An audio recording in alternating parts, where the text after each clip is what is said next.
So today, as Tanya just said, we will, Max and I, draw on our recent experience advising bidders in auction processes and share some thoughts about ways to distinguish oneself and in the course of an auction and hopefully prevail. So our presentation would be primarily in English, though you should feel welcome to ask questions in English, français, or franglais, as we say. Another general note, so we will be quoting from time to time from market studies, so studies from the American Bar Association, SRS Axiom, or Practical Law. And although those studies are good guideposts, we just want to remind you that they should always be taken in their context, because depending on the sample size, what types of company comprised in the sample, they may be more or less relevant depending on the circumstances. So we've divided today's presentation in 4 main sections. So we will start with some general context, and then we'll turn to a discussion around what we believe are the 2 key goals of a seller beyond securing a good price. So first, increasing deal certainty. So in other words, making sure that when an agreement to do a deal with a seller is reached, the deal will, failing an Armageddon scenario, close. And secondly, reducing back-end exposure. And so that is in some ways saying that beyond closing, the seller will want to reach closure. We will also, at the end, share some thoughts on deal execution, as we believe and we've witnessed that in this market, it is a distinguishing feature for some bidders to be able to have a swift and efficient deal execution. Our perspective today will be, as I noted, primarily from the angle of a potential buyer in an auction process. And we will also try to share some insight as to differences that will either favor strategics or over private equity or vice versa, and touch upon some advantages for a local buyer versus the foreign buyers, for instance. And with this, I will turn to Max. Okay, so we want to start with this little chart, which effectively shows what your seller will look for. And when you have an auction process, your seller will have a little chart that analyzes each bid, and this is pretty much the chart that they will look at. And they will take this chart to their board investment committee and determine which one is the best bid. Without big surprises, usually the biggest factor is price, by far. And we wrote after tax here because oftentimes, depending on the structure of the transaction, the same price with a different entity, a different structure as a totally different consideration for the seller. It's not the same after-tax price, so that's key to consider that. Deal certainty is what Sophie mentioned, and we'll talk about that, but mainly that is the period between when you sign your agreement and when you close your deal. A bunch of things can happen. You may have regulatory approvals, financing issues, but that period we're talking about when we talk about deal certainty.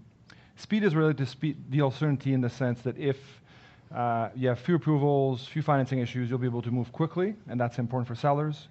And the last point is post-closing indemnities, which is viewed by sellers usually as a backdoor purchase price adjustment. So they'll get the best price, but if they have issues on post-closing indemnities, then they factor that into their price equation to determine which one is the best bid. So all of it, sort of can be boiled down to these 4 topics. Okay. So increasing deal certainty. We'll talk about 3 types of closing conditions mainly today. So if you are structuring a deal in a way such that you cannot sign and close on the same day, it's likely because you need to go get some consents from third parties or get some approvals from regulatory authorities, for instance. So we're going to focus on 3 main conditions. So the first one, which we refer to as the regulatory out. So that is the condition that would allow a buyer to walk away if a certain regulatory approval is not obtained by closing. So that could be in Canada under the Competition Act or an Investment Canada approval, for example, if we're dealing with a foreign investor. The second condition we'll focus on is the financing out. So basically, that's a condition that allows a buyer to walk away to the extent it isn't able to secure adequate financing for the acquisition. And the last one we'll touch upon is what we refer to as the MAE bring down. So that's the condition where, as at closing, the buyer has to, the seller has to repeat its representation and warranties and tell the buyer essentially that everything is good, save for and the material adverse effect. So those are the three we're going to focus on today. So before we get to competition clearance and the regulatory approvals, you always have approvals between sign and close. It could be contracts, it could be leases, it could be regulatory approvals. Generally speaking, in a competitive auction, your seller will not accept that general contracts be a condition of closing. Unless you have a specific contract that is material to the business that's fundamental, they will expect the buyer to assume the risk of that consent. When it comes to regulatory issues, most of competition acts around the world in Canada prevent you from closing unless you have that approval. So we always have that conversation around, is there an approval required? Do you have to notify the transaction? And who takes the risk of getting the approval? So the most common question in terms of regulatory approvals is competition. Obviously, there's others depending on your industry, let's say in transportation, as Sophie mentioned, in terms of foreign investment. But competition is always something we have to deal with. The first question you have to ask yourself is your transaction notifiable? So is it a transaction that's big enough and the parties are large enough that you actually have to actively notify the Competition Bureau that you're looking to close a transaction and you want their approval to do so? Most transactions of a significant size will be notifiable. It doesn't mean that because your transaction is not notifiable that you don't have a competition issue. There's markets where even with a small transaction you would have a higher market concentration and the Competition Bureau retains the ability to intervene. But it's, let's say I understand from our competition expert that maybe happen once in Canada ever.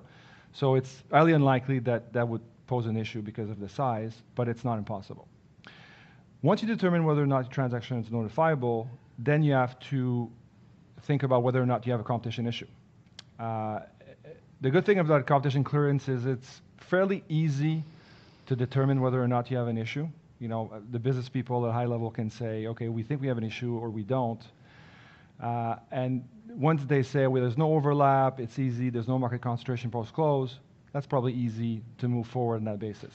As soon as somebody says, I'm not too sure, maybe there is an issue, then the amount of time and investment and analysis that takes to get you from I've raised an issue to I'm comfortable or not with it takes a long, long time because they're complicated issues, the market issues, you have to define the right market, define concentration. It can get quite complicated easily, and it's not always straightforward to determine how the regulator is going to react to your transaction. So you can have advice from the best advisors, but until you actually file, you have a certain amount of uncertainty as to how the Bureau will react to your transaction, whether or not they will approve it or under what conditions they will approve it. Let's assume you have no issue.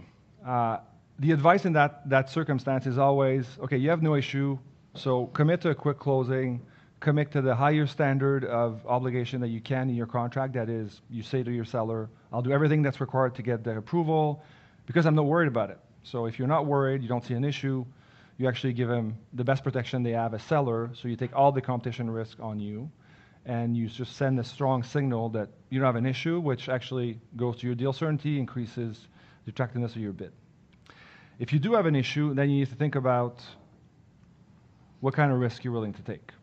And there's a number of ways to allocate that risk because the vendor and the seller. Obviously, you can imagine the seller will want to push that risk onto you as buyer as much as possible.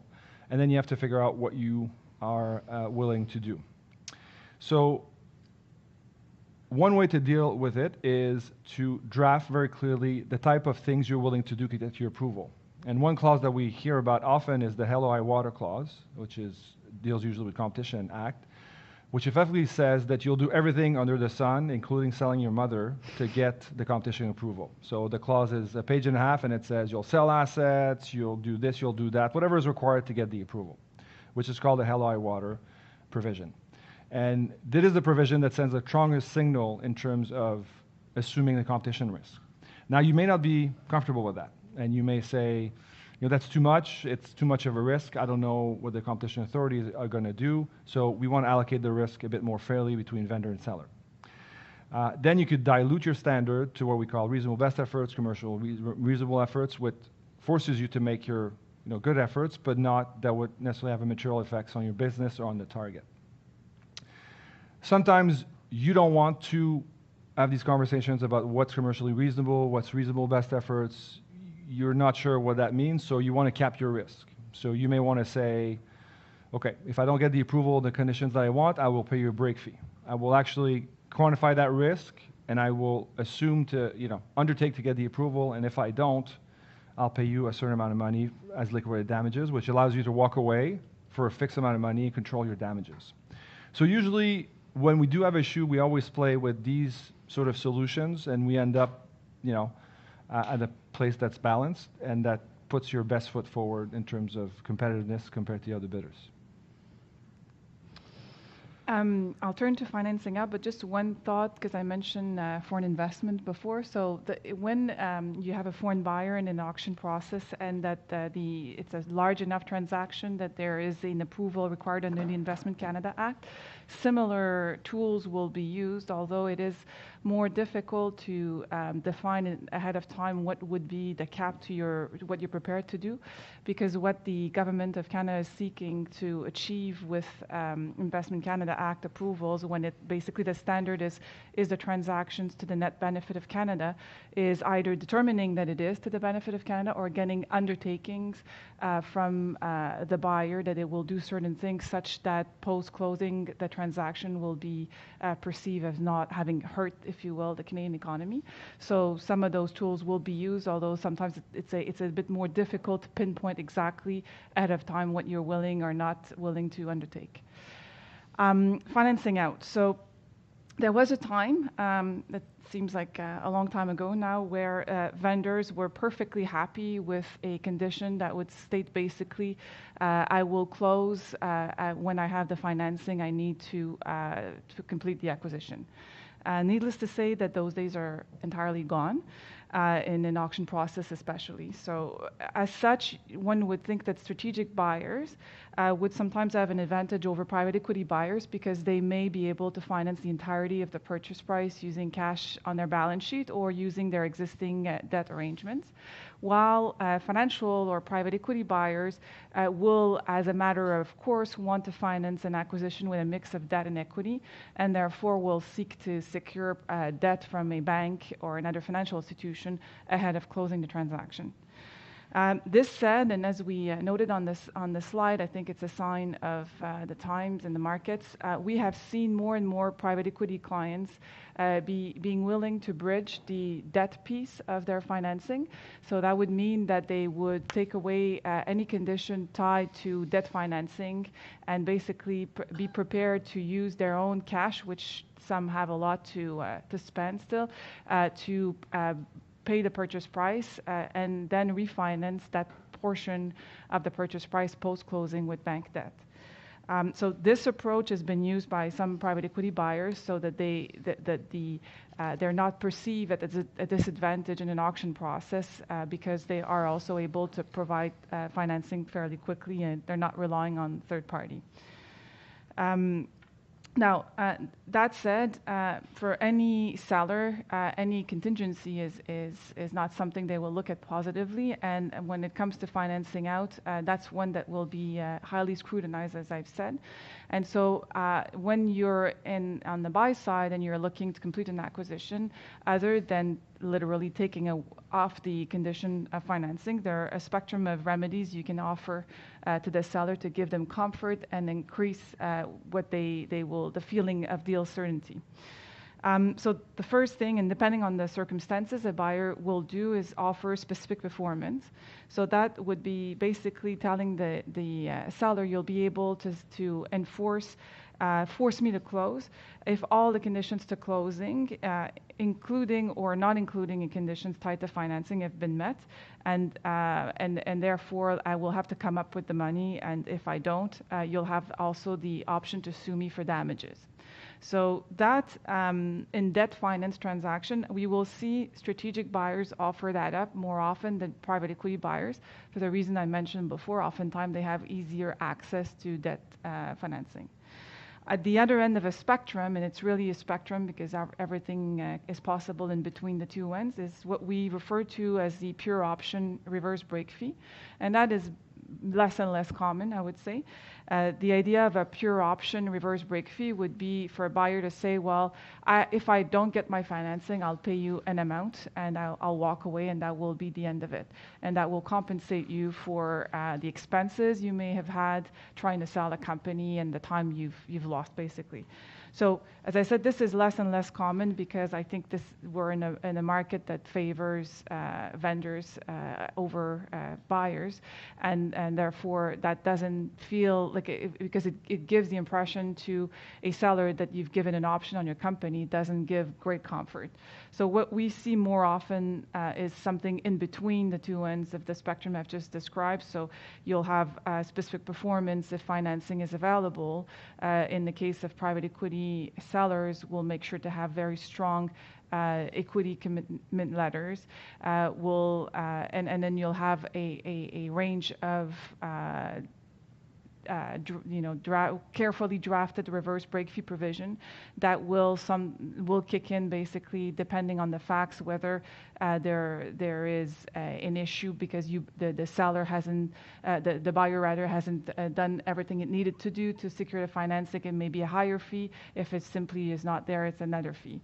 So in terms of amounts, what we've witnessed is, again, given the market we're in, is that we've seen buyers been basically being able to get a higher break fee because those act as a stronger deterrent for a buyer to walk away. So we've seen the range of break fees in private M&A deals going from between 3 to 6% of deal value, and I would say closer to 5 to 6. So that basically is the way that, for example, private equity firm will tell the sellers, yes, I don't have my financing, I need it, but don't worry, I will be hurt if I don't do everything I need to do to show up with the money on the day of closing. So just to add up to what Sophie said on financing, so vendors will obviously be interested in the remedies and the construct we build to protect them, but they don't want to use them. So 80% of their work will be to make sure that the buyer's financing is either in place, that it's low conditionality, and the diligence on that financing by the vendor is very important. And the way it is presented by the purchaser in terms of its term sheets and how it's structured and the certainty of financing, it's almost as or more important than the actual construct, the legal construct we put around it to protect the vendor. So there's a story to be told by the buyer that their financing is going to be there. Vendors don't want to have to, in the middle of an auction process, have to, go to court or claim a reverse break fee. That's really not the ideal for anybody. Okay, MA bring down. The general concept there is who assumes the operational risk of the business between when you sign your transaction and when you close your transaction. Obviously, the longer the interim period, which could be up to 12 months, depending on the type of deal and the regulatory approvals you're looking at, that period could be long. And then people are wondering, okay, if something happens in that period, who assumes that risk? Can I walk away? Do I still have to buy? How does it work? And that's how we think about this conversation. The vendor, obviously, on signing, will make you representation and warranties, which they should know are true, and they've diligence, and they have done their work. But obviously, things change, business evolve, and things can change between that moment and when you close. So MAE is a sort of known standard that allocates that risk, and effectively, in its simplest form, says, unless there's a material adverse effect on the business, then you have to close. Then the trick is, what is a material adverse effect? How we define it? Is there exceptions? How we think about that allocation of risk. So let's first start with the definition of material adverse effect, because obviously it's just not a word in a contract. It's half a page of definitions, and we argue that to death to make sure that we have an understanding of what it means exactly in the contract. So just to give you a couple of examples. MAE usually excludes everything that has to do with a transaction. So if there's lost contracts, lost employees, there's an adverse effect to the business, and it's because of the transaction, because clients don't want to deal with the purchaser after closing or employees are leaving, that's not something the vendor is responsible for typically. We usually exclude everything that has to do with a transaction in terms of the MAE.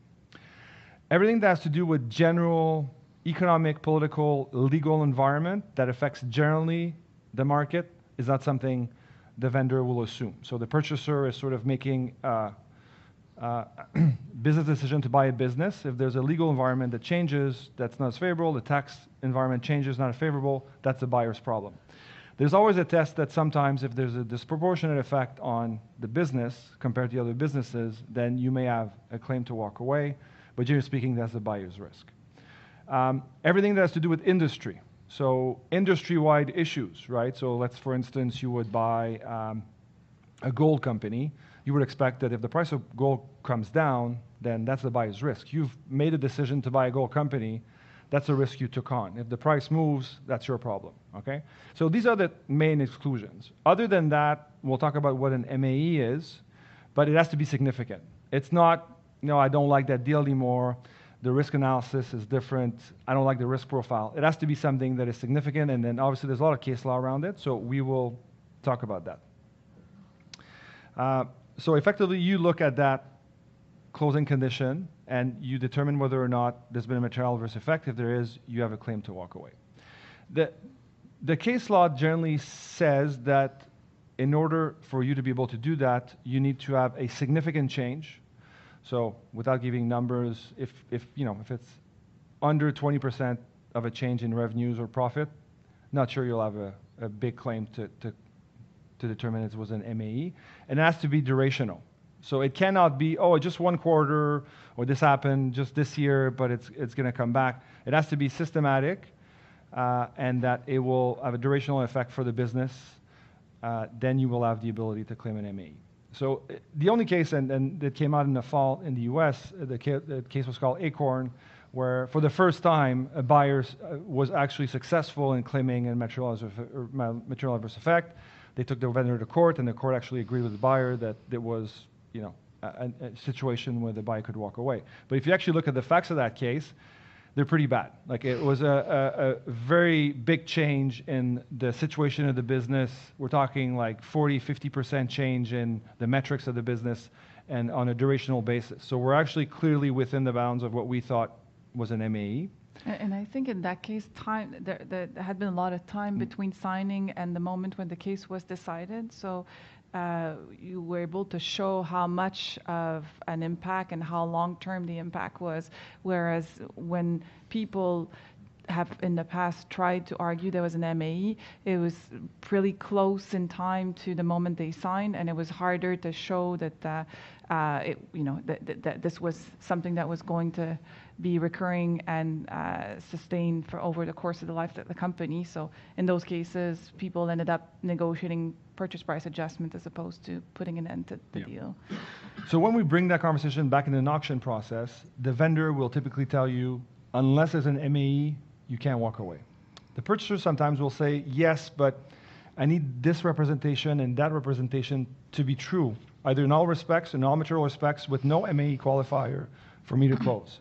And that's where you add conditionality to your deal. Let's say you take your reps at signing and you say, they need to be true in all material respects, forget about MAE, then you've lowered your conditionality threshold significantly, and you have much more of a chance to walk away if a rep's not true.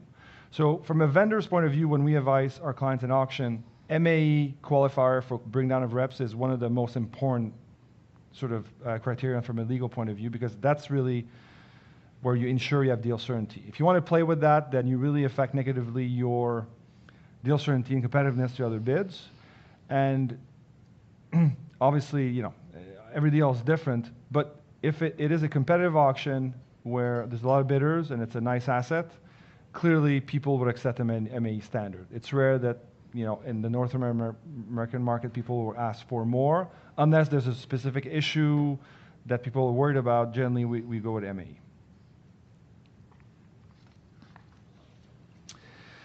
Okay. Then we talk about price and back-end exposure. So the question is how much you're paying and how much can the price be reduced after closing because you found things, the reps were not true, the special indemnities, and I have effectively to reduce my purchase price. The difficult thing about this conversation is that it's uncertain at the time of signing. So you have an indemnity regime, but you don't know if it's going to be triggered. You don't know how much it represents. So the idea is to create a construct to control that risk for the seller, so the seller understands what is the maximum exposure for rep and warranty and in special indemnities. We're at the time of the market now where the market is fairly hot. There's a lot of M&A. It's a vendor's market. The valuations are higher and higher every year. So what's happening usually in those times, and Sophie were there in 2008 and 9, the US and Canadian market are sort of converging. So the US market is usually a bit more aggressive on that topic. The survival reps are shorter, the caps are lower, the baskets are higher, and then the Canadian market is a bit more, let's say, friendly, which means the caps are bigger. It's more a buyer's market, the US more vendor's market, and now the markets are converging on all fronts because the North American economy is very strong on M&A. So the first aspect of this is the survival period, which is the period during which you could actually claim on a breach of rep. Typically, as a buyer, you will want to get at least 18 months, and the argument is always the same, is I want a full audit cycle. So I'll get 12 months, plus your auditor is going to go through your financial statement review, and then if anything comes up, it's going to be by then that I'll be able to claim indemnity because the auditors are going to look through everything, and you'll find out. Now, we see probably a bit more 12 months in the US, and now it is always a sort of balance, but that's the range usually that we see. There's always things that you exclude, obviously. These are for general reps and warranties. Typically, for tax representations, you have a different regime. Sometimes vendor will accept that all the tax before closing is there for them to pay. Everything that's to do with core reps, that is title to the shares, title to the assets, authority to sign the agreement would be excluded from that indemnity period. And then you have special indemnities. And then let's talk about it for 2 seconds. Your reps and warranties usually cover you for stuff you don't know, for things that are unknown to the vendor notionally when you sign. If you have identified a risk, something specific that you cannot price into your bid price, then you have to find a way to indemnify it. So that's typically the logic. Either I know the risk, I price it, it's in my price, or if it's too much of a uncertain exercise, then I need a special indemnity. And that's where, vendors obviously don't like that, but that's the only way to deal with it. If you can't price it, because you can't get a rep on it, you know about it. And those special indemnities obviously would have a different duration. Then we move to how do we control the financial risk of the rep and warranty exposure. And the first aspect of it is a cap, which is the maximum liability that you would agree to pay in the event there's rep and warranty breach. Obviously, again, the market in the US and Canada are converging. So as a rule of thumb, in US, you would see 10% or less. In Canada, you would see 20 to 40. The numbers are 25 to 50 here. And now, especially in competitive auction processes, we're probably seeing the numbers converge between the two.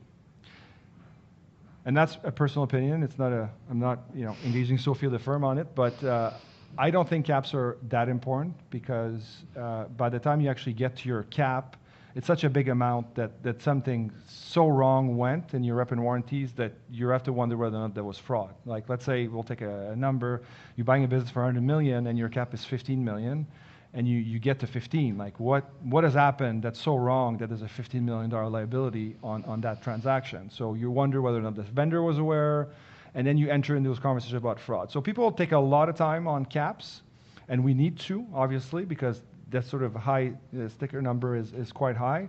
But I think that the basket, and we'll get to that, the basket deductibles are much more important because they're the small dollars and they actually matter because the chances that you'll use them are quite high. Just before we get to that, obviously the caps is always a conversation about what's excluded. Taxes sometimes excluded, core reps sometimes excluded, special indemnities are excluded, obviously. The cap would apply to general operational reps that you don't know or that are true at signing. So baskets and thresholds are to deal with the lower end of the indemnity spectrum, that is the first dollars of indemnity. And the logic of that construct is to say, we've made a deal and under a certain amount, it's sort of should be included in your price. We don't have to fight and go to court and have a litigation about smaller amounts. That's the sort of philosophy behind it. And it's viewed sometimes by purchaser as an adjustment because they'll need to suffer a certain amount of pain before they get indemnified. So the first construct is a deductible, which means you actually don't get indemnified for the first million, 2 million, whichever is the amount. The second construct is a threshold or a tipping basket, which means you need to reach a certain threshold, and once you pass it, then you come to $1, which you probably see more often in Canada. And in the US, you probably have more the deductible construct, which is you suffer the pain for the first X amount. Again, there's a bunch of market studies. We often see 0.5 to 1% of the purchase price as the basket deductible, depending on the situation and the transaction. There's also, before we move on, oftentimes a single claim threshold. So that is a rule whereby before a claim can even be considered, it needs to meet a threshold. So you would say, for instance, if it's not a $50,000 claim, you can't even put it into the mix, into the calculation of the exposure. And I guess just that's a segue to the next slide. Well, we'll talk about rep and warranty insurance, but like the focus on the indemnity package is so important because, as we said before, from a seller standpoint, that's their closure. They want to know notionally, psychologically, what there remains post-closing in terms of money that they could have to spend with regards to that business that they've sold, that they're divested. And so what we do, and each process is different, obviously, but there are processes where fairly early we will have a bid purchase agreement that will be submitted to the bidders to prepare markup, and in other processes we'll actually in the process letter ask very granular questions on exactly what will be the framework of the indemnification regime that you bidder are prepared to put forward. And that's really, even in a markup, that's really a section that there'll be a lot of focus on because you can distinguish yourself by being more favorable to the seller, by telling them, look, once the deal is signed, you'll be able to go on a trip and spend your money without worrying that I will be running after you for a big amount, or that I will be disturbing you for trivial matters that would fall in the single claim threshold. And at the same time, you have the protection that you need. And over the course of I'd say now maybe 24 to last 36 months, we've seen the emergence of the rep and warranty insurance as a product that's often used by bidders to distinguish themselves. I'd say when we first spoke about rep and warranty insurance maybe 24 months ago, it was still exceptional, and it was really only and mostly seen in auction processes with cross-border aspects, so where you had either U.S. bidders bidding on Canadian assets or assets that were international, where you'd have basically bidders from all over the world. The market has evolved significantly and very quickly. Now, and initially this was really a tool that was used primarily by private equity sponsors that got very comfortable very quickly with the instrument. Now I would say it's it's almost a matter of course in every auction process of a certain size, because there needs to be a certain amount at stake for this to make sense from an economical point of view, but it's almost unavoidable. And our market is closer to the US, I would say, in terms of practices when it comes to rep and warranty insurance, but the same has happened in Europe, where this product is also commonplace in M&A transaction.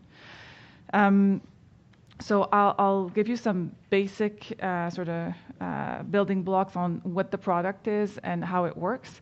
And then I will go back on pretty much everything that Max said, because you'll see it impacts all the thresholds and basically the overall package one is able to offer as a bidder. So the rep and warranty insurance, it's a claims-made based insurance product that basically is there to provide coverage for the buyer for losses or damages that it would incur as a result of a rep or warranty being breached or being inaccurate in a purchase agreement. So literally the policy is built over the rep and warranties that are included in the purchase agreement.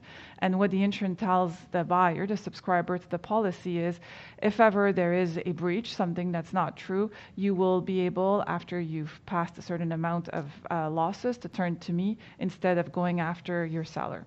So as you can see, obviously from a sell side standpoint, this is quite interesting as you minimize your exposure, and you also see that product being quite popular in cases where you have rollover sellers. So where basically, for example, in a typical sort of casebook type private equity transaction where the sponsor will acquire control, say between 60 to 80%, and keep the founders at 20 or 30% shareholding, and then therefore they're partnering. So the last thing the private equity sponsor wants is, because it's dependent on the management team, is the day after closing start going after its partner, in this case the founder, for rep and warranty breaches. So that the insurance becomes very popular, very interesting in that context as well for both parties. Now, it's an insurance policy, so it comes with exclusions, obviously. So again, it's rep and warranty, so it doesn't cover breaches of covenants, for example. And the broadest concept or construct is that it won't cover anything you know is an issue.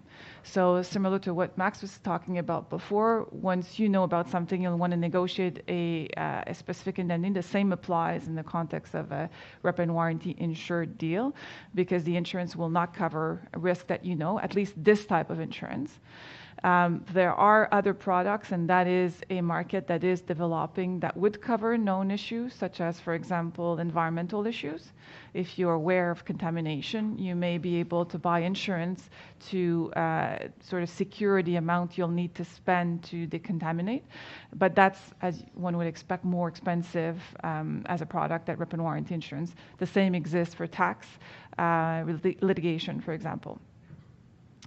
Other exclusions will include forward-looking statements. So if you were lucky enough to get a representation that has some prospective component to it, let's say like the on projection, that would never happen, but let's say you got that would be an excluded entirely.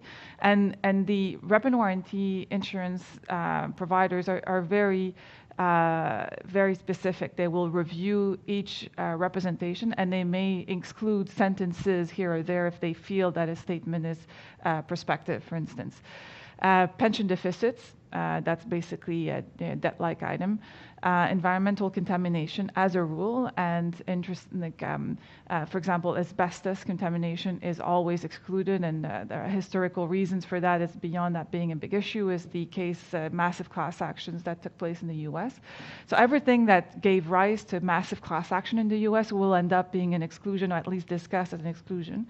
Another popular one is wage and hour type claims, which again in the US has given rise to large class actions and large payouts, and that will oftentimes be negotiated. And as Canadian law practitioners, you have to be on the watch, because some of those exclusions will just be put into the form of policy, and sometimes they're just not applicable, so you can negotiate those. And then lastly, just quickly, there will be industry-specific exclusions from time to time. So, for example, in a manufacturing deal, there will be a lot of focus on product warranty, service warranties, and the insurance companies will spend a lot of time asking questions to the purchaser to make sure that they've diligenced carefully the claim history, and that there isn't anything that's too risky in that area. Another feature of rep and warranty insurance that sometimes people will find surprising, and it is actually covering fraud. And to Max's point before, if you look at studies of various market players in terms of post-closing claims, it is a fact that the most significant claims, more often than not, will involve at least some allegation of fraud. Will turn around like financial statements and tax oftentimes. And the insurance policy that a buyer will subscribe for will cover the buyer for reps and warranties that are breached as a result or involve the fraud of the seller. though that will be the one occasion where the insurance provider will have the right to sue the seller. Because obviously this product would not make sense if the insurance policy, the insurance broker, the insurance provider would be able to turn against the seller every time they have to pay out to the buyer. So they will waive their subrogation rights for everything but cases of fraud.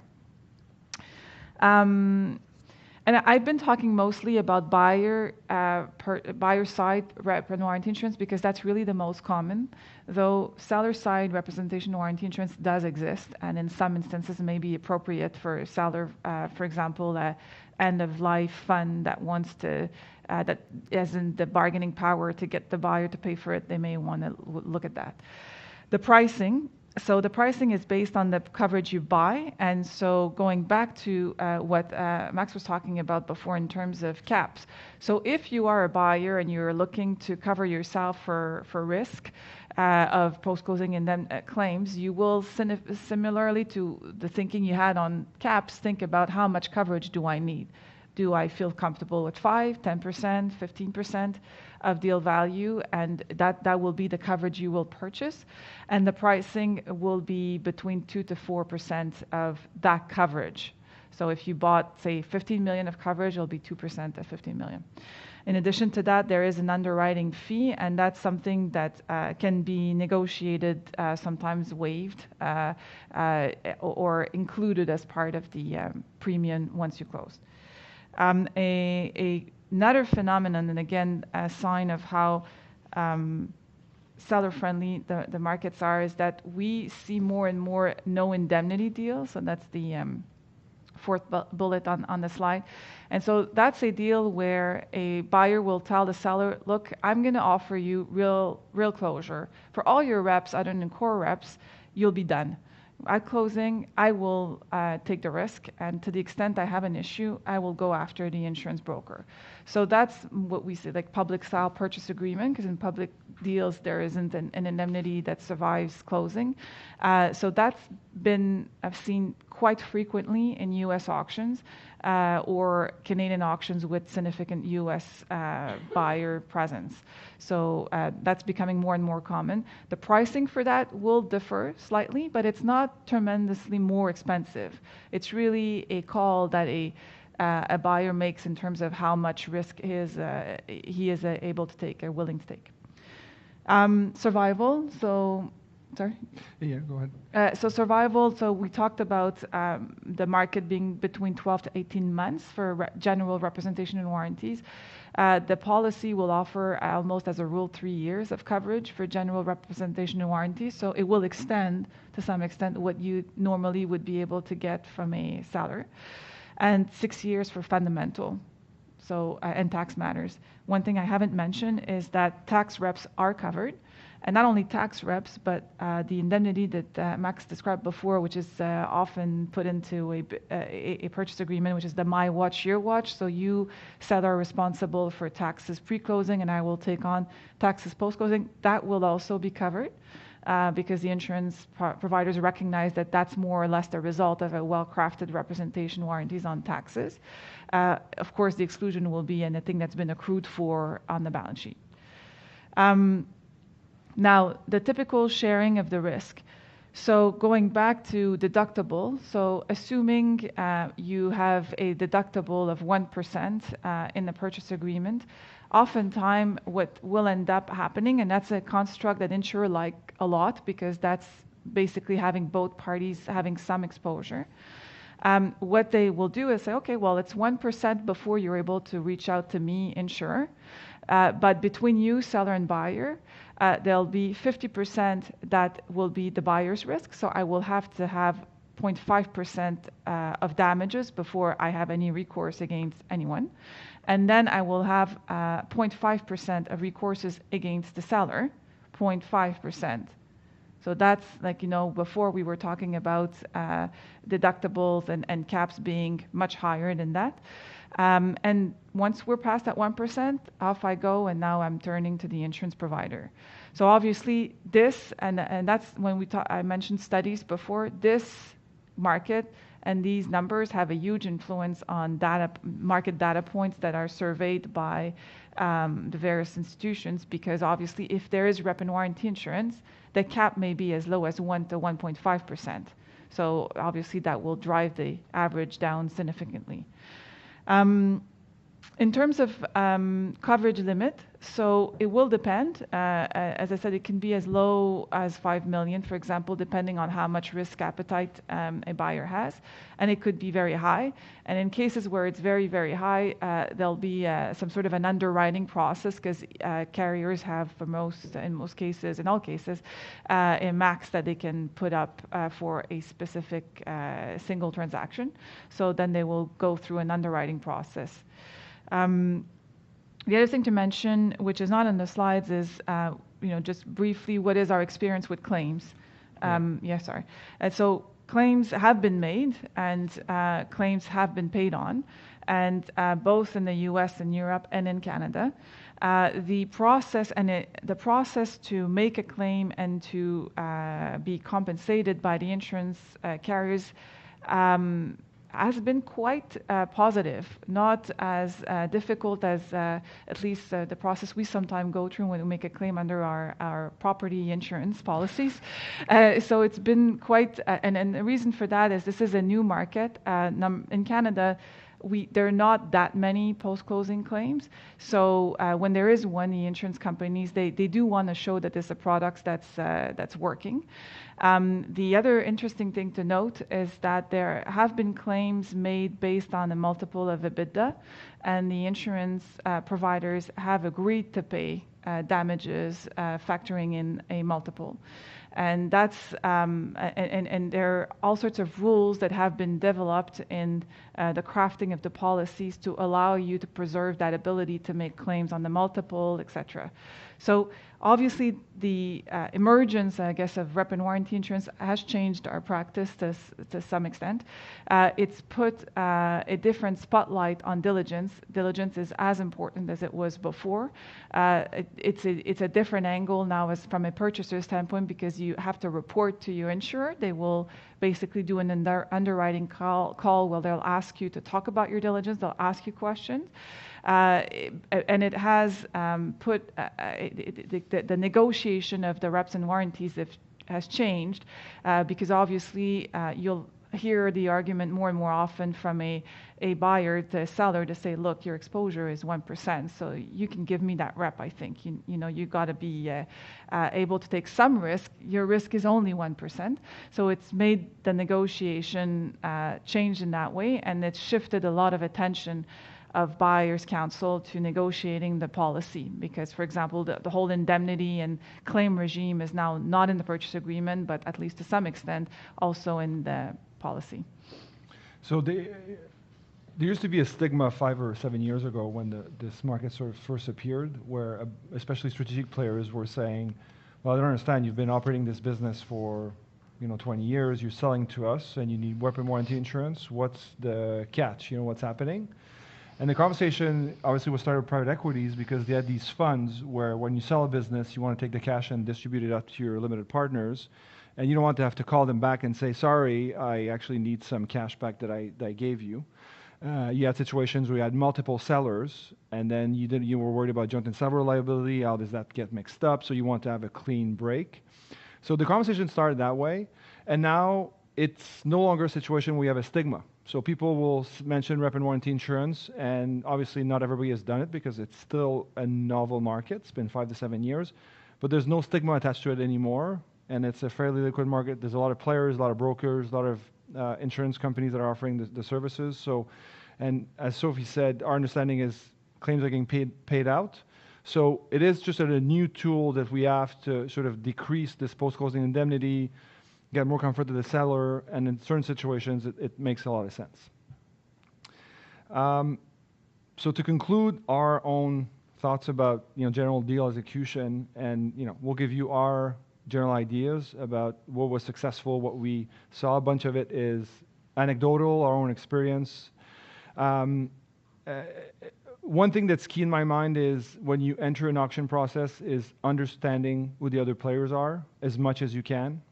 So obviously, all the processes are confidential, but if you know your industry, you have good financial advisor, you try to reverse engineer who else was similar deals in North America or Europe, depending on who you do your deals, you're able to figure out probably who's in your bid process.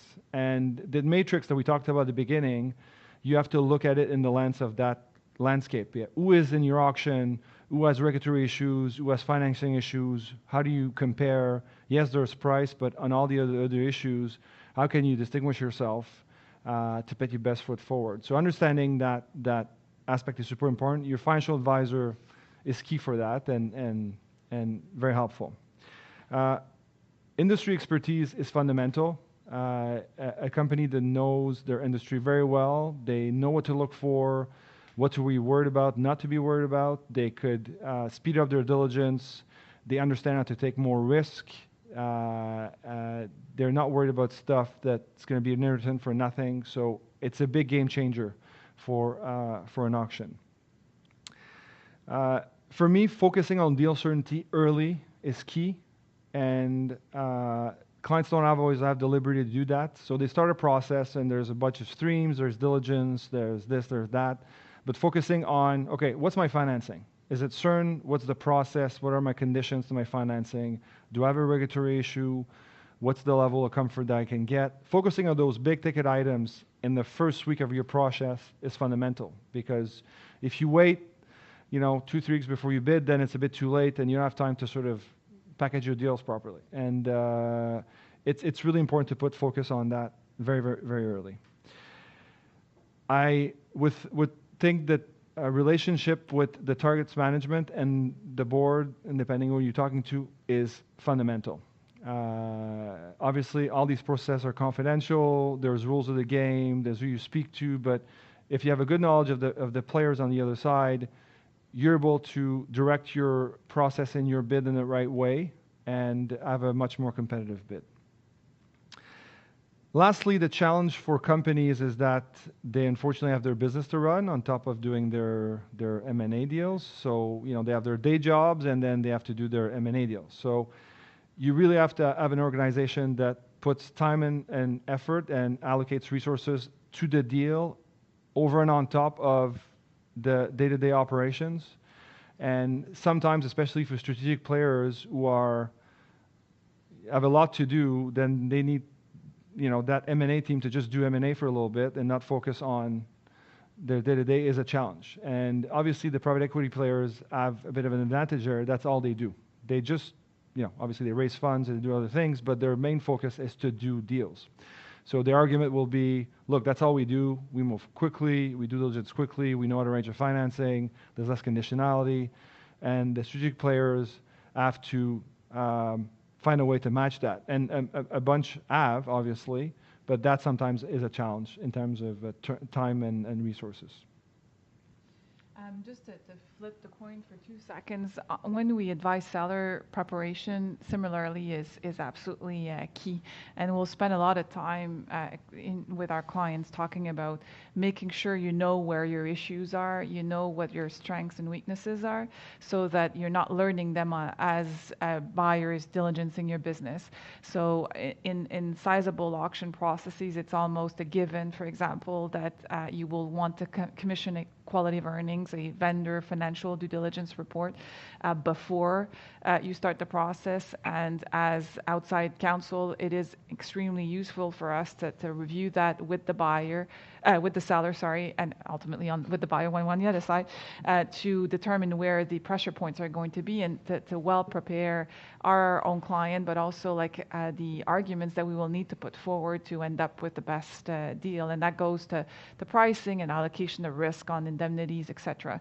One example, just going back to insurance, is for example, if you have a good grasp on what your coverage is, and if you can even, as a seller, look at making adjustments to your insurance policies that you have to run your business, air and emission, those types of policies, that might actually be another way to push risk to the other side and say, look, beyond the rep and warranty insurance that you can take, you have that policy that's there, and that will also oftentimes be useful to convince insurance carriers to let go of some of those exceptions that can create a lot of discussion, like the product warranty one, for example, or professional liability exceptions. So that's the flip side. So as Max said, and not to repeat what Max said, like to be prepared is key on both sides. And I think the buyers that we've seen having the most success are those that come in and know exactly what are the distinguishing features, and when they have issues or things that they just have to deal with, they put them on the table early, so no one's wasting time, and there's some transparency in the process, and you quickly attack those items to make sure they're not going to become gating item or issues down the road. I've seen, in terms of trends in our market, we've seen a lot of focus from buyers on, you talked about relationship with management, but even like doing some, having the sellers run through some tests to make sure there's some adequacy in terms of styles, personalities, because if they're going to partner together, they want to make sure they're going to work well together. That's a new trend that I've seen. Some buyers ask sellers, management to do some psychological tests, etc., to personality test, that sort of stuff. So that's to say how important the cultural fit is. And I have seen, as Max said, actually very recently, in auction processes where you had multiple bids on the table, there might have been a price that was higher that came from a company that was a great sizable company, but that was less deal savvy, and clients discounted the price because they felt there was more room in their bid to retrade on price, and that they had more certainty and predictability with a financial sponsor that had already laid out basically what they thought would fall within the four corners of the deal document. And lastly, of course, the more you know your market, the more you're able to do preemptive bid and end up skipping altogether the auction by showing up before with the seller and offering a good price. So ultimately, obviously, that's the ultimate goal for any buyer acquisitive company. So these are all advantages that one may have when you put the right effort and time in the process. So with this, I think we'll conclude. And thank you again for attending. Merci beaucoup. Merci beaucoup.